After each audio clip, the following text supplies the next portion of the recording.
மதிய வெயில் நேரத்தில் வெட்டுக்கிளி ஒன்று அங்கும் இங்கும் குதித்து பாட்டு பாடி ஆடிக்கொண்டிருந்தது.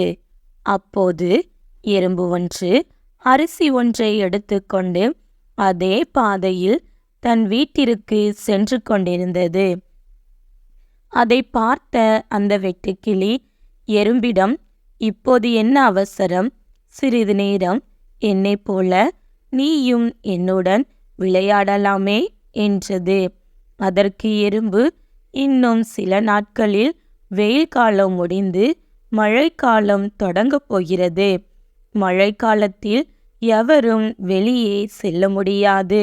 அதனால் அந்த நேரத்திற்கு தேவையான உணவை இப்போது இருந்தே நான் என் வீட்டில் சேகரித்து வைத்துக் கொள்கிறேன்" என்றது. வெட்டுக்கிளி எறும்பிடம், "மழைக்காலம் வர இன்னும் நாட்கள் இருக்கிறது. நான் விளையாட செல்கிறேன்" என்று சிரித்துக்கொண்டே நடனமாடி சென்றது. நாட்கள் கடந்தன. மழைக்காலமும் வந்தது. தான் சேகரித்த உணவை உண்டு தன் வீட்டிலே எறும்பு இருந்தது.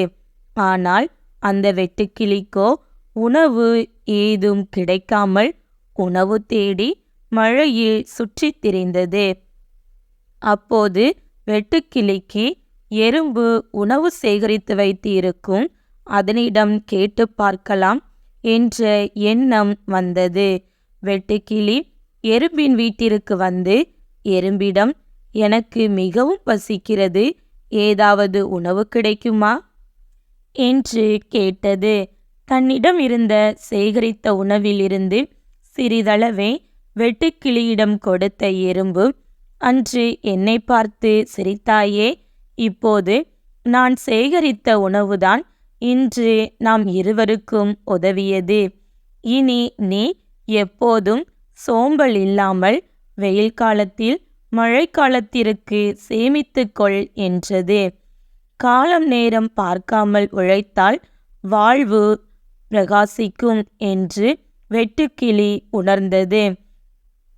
வேதாகமத்திலும் எறும்பை பற்றி தேவன் கூறியுள்ளார்.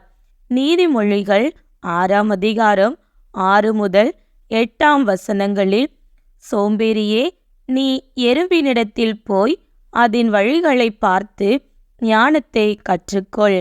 அதற்கு பிரபுவும் தலைவனும் அதிகாரியும் இல்லாதிருந்தும் கோடை காலத்தில் தனக்கு ஆகாரத்தை சம்பாதித்து அறுப்பு காலத்தில் தனக்கு தானியத்தை சேர்த்து வைக்கும்."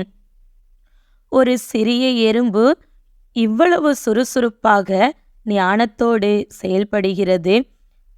நாமும் எறும்பை போல சுறுசுறுப்பாக கடினமாக உழைக்கும்போது தேவன் நம்மை ஆசீர்வதிப்பார்.